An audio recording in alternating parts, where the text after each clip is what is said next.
ఏదైతే అన్నదాత సుఖీభవ కింద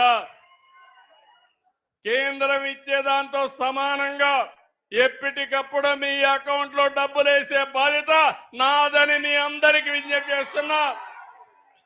జూలైలోనే మీ అకౌంట్ లో డబ్బులు వేస్తాం. ఇంకో పక్క మా ఆడబిడ్డలకు శుభవార్త. జిల్లాలో ఎక్కడ తిరగాలన్నా ఆగస్టు 15 తర్వాత ఫ్రీ బస్.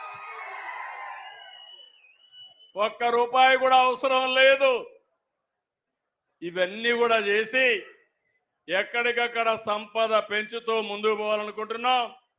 అందుకే కొత్తగా మీరు చూస్తే ఇంకా అనేక విధాలు తీసుకొచ్చాం.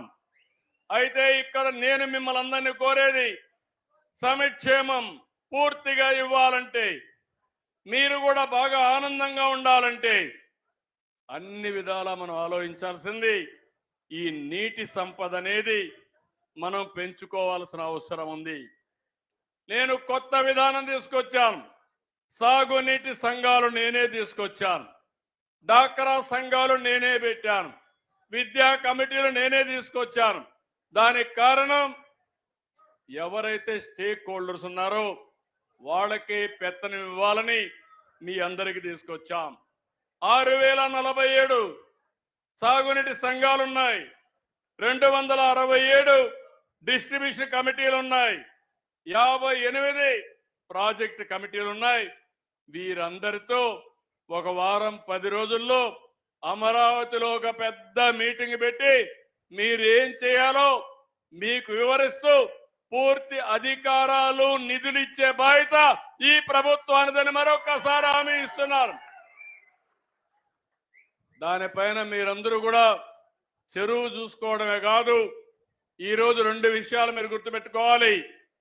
ఒకటి, చెరువులు, రిజర్వాయర్లు, పెద్ద పెద్ద ప్రాజెక్టులు, జలాశయాలు. దీంట్లో వచ్చే నీళ్లన్నీ మనం వాడుకుంటాం.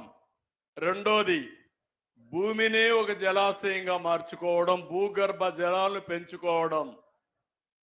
ఎప్పుడైతే భూగర్భ జలాలు పెరుగుతాయో, దగ్గర నేను కొత్త సిద్ధాంతాన్ని ఎప్పటి నుంచో చెప్పాను, మళ్ళీ మాట్లాడుతున్నాను.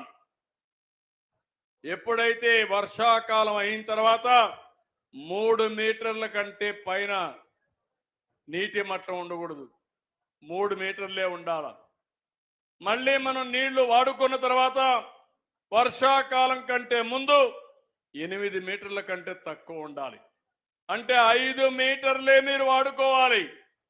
ఈరోజు 40 మీటర్లు ఎక్కడికక్కడికి వెళ్ళిపోయి 1000 అడుగులకు నీళ్లు వెళ్ళిపోయినాయి.